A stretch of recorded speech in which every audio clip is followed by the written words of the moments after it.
నిర్భిక్షంగా అంటే ఏ దుర్భిక్షం ఆకలి శత్రువులు ఉండకుండా ఉంటున్నట్లు ఆయన గొప్పగా యాగం చేశాడు.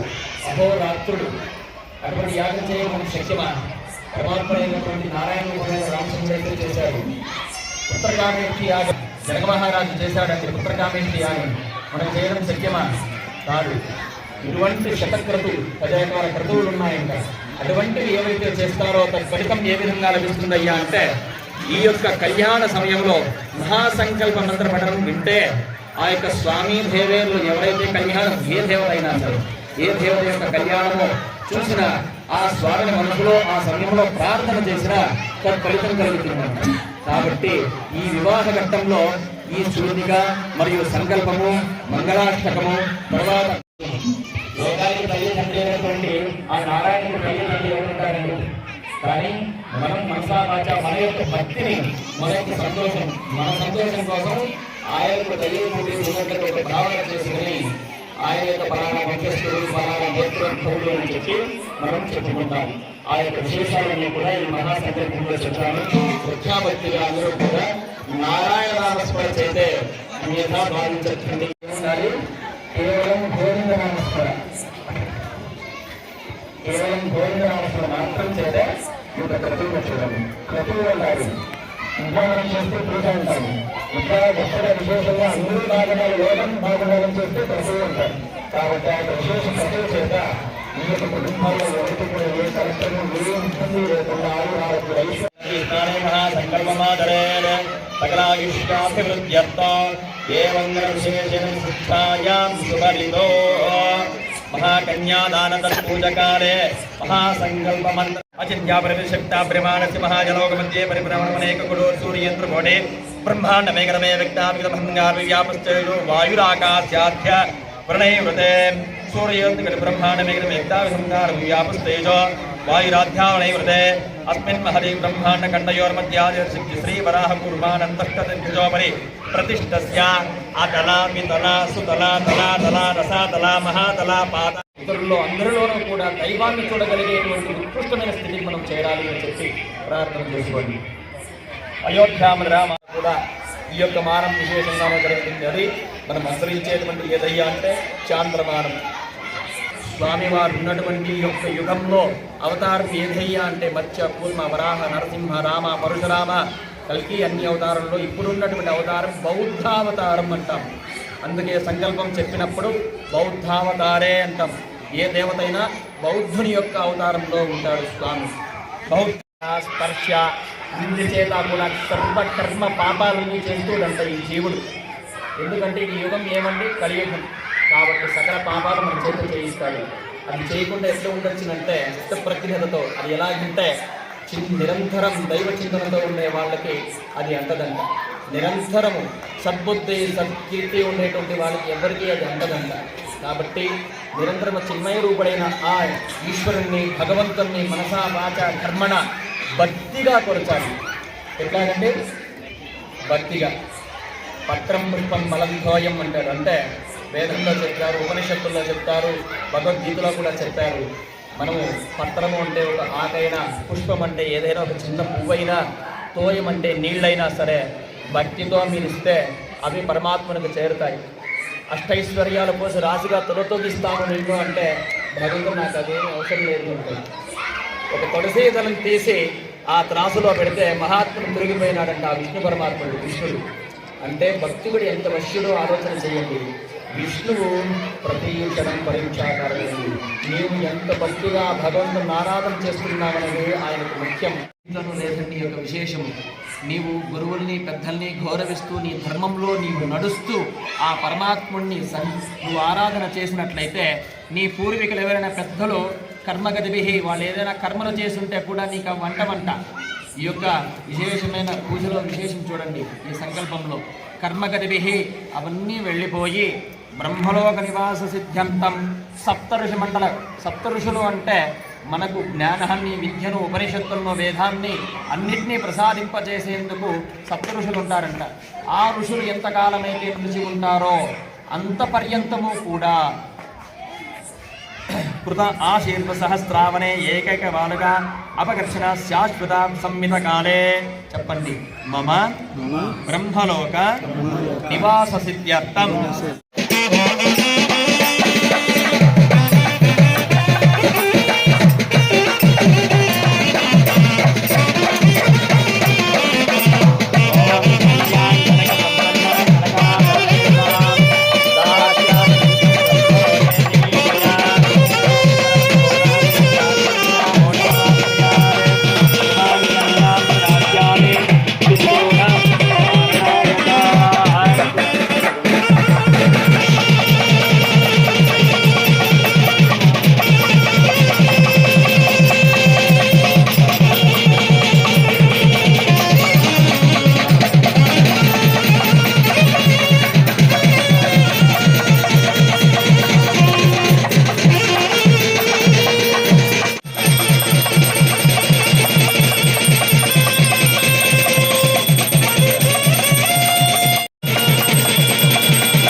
స్వామి అమ్మవార్లకు జీలకర్ర బెల్లం కట్టడం చేసింది. ఇప్పుడు అమ్మవార్లకు పెట్టేటువంటి మాంగళ్యాలకు పూజ జరుగుతుందండి, కుంకుమార్చన జరుగుతుంది. సుమంగళి వ్రతులందరూ కూడాను ఆ మహాసాధ్యమైనటువంటి దేవేరులను ఈసారి మసావాచ మీకు సర్వ సౌభాగ్యాలు కలుగజేయాలని చెప్పి, సుమంగళి సౌభాగ్యాన్ని కలుగజేయాలని చెప్పి, బిడ్డలకు మంచి ఆయుష్ ఆరోగ్యం కావాలి, మీ కుటుంబం అంతా సుభిక్షంగా క్షేమంగా ఉండాలని చెప్పి మనలో ప్రార్థన చేసుకోండి. వివాహం కాని వాళ్ళు ఎవరైతే స్వామి అమ్మవారిని ప్రార్థన చేసుకోండి. ఓం జాతవేదసే ప్రణవామసో నమమరారి యరోనిరః వామగ్నివర్ణాన్మృదాత్కలందేన్వైరో జనైంగ ప్రపరేతు దుష్టాం దుర్గాం దేవీం శరణమహం ప్రపద్యే సుదరసదనమే నమః. విశ్వానినో దుర్గా జాతవేదసం నావారుదాభివర్ధే అగ్నే త్రివన్మనసా గ్రహాణ అస్మాకం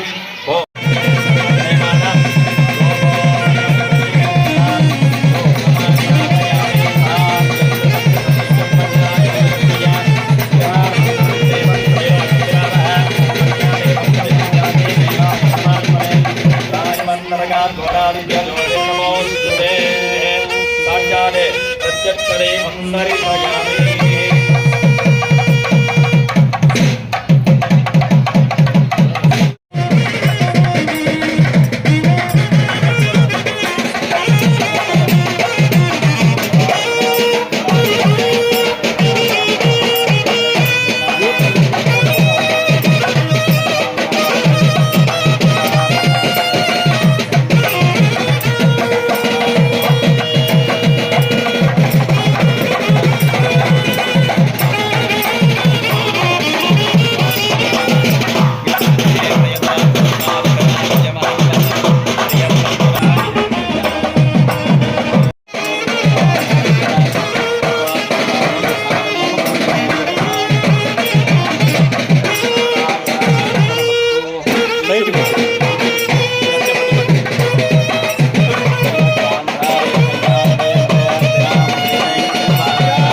స్వామి మీరు వెళ్ళి అక్కడ హోం ప్రారంభం చేసుకోండి.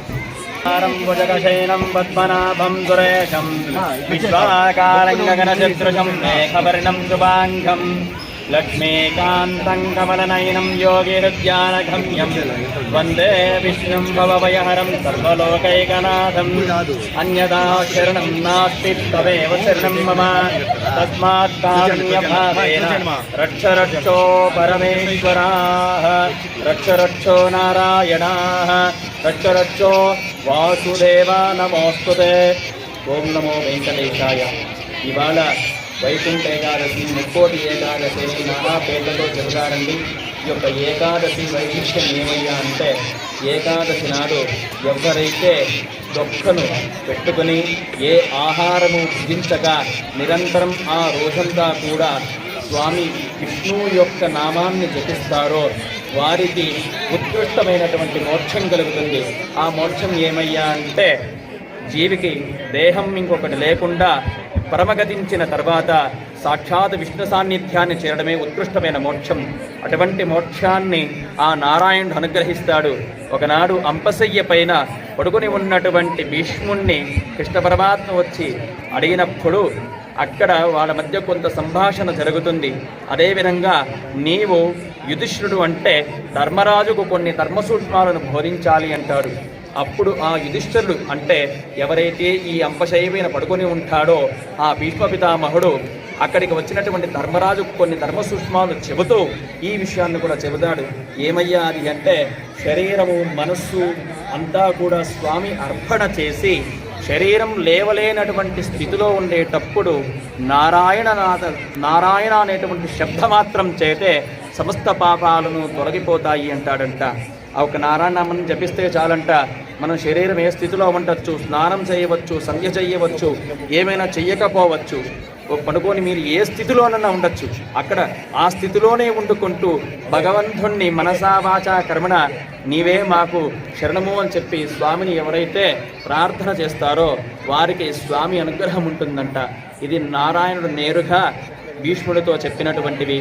భీష్ముడు ఈ యొక్క ధర్మసూక్ష్మాన్ని ఆ యొక్క పాండవులకు అధిపతైనటువంటి ఆ రాజుకు చెప్పినటువంటి తద్విషయము కనుక ఈ యొక్క వైకుంఠ ఏకాదశి నాడు, ముక్కోటి ఏకాదశి నాడు ఎవరైతే మనసావాచి ఈరోజు నిద్ర విడిచి జాగరణ కూడా చేయమంటారండి.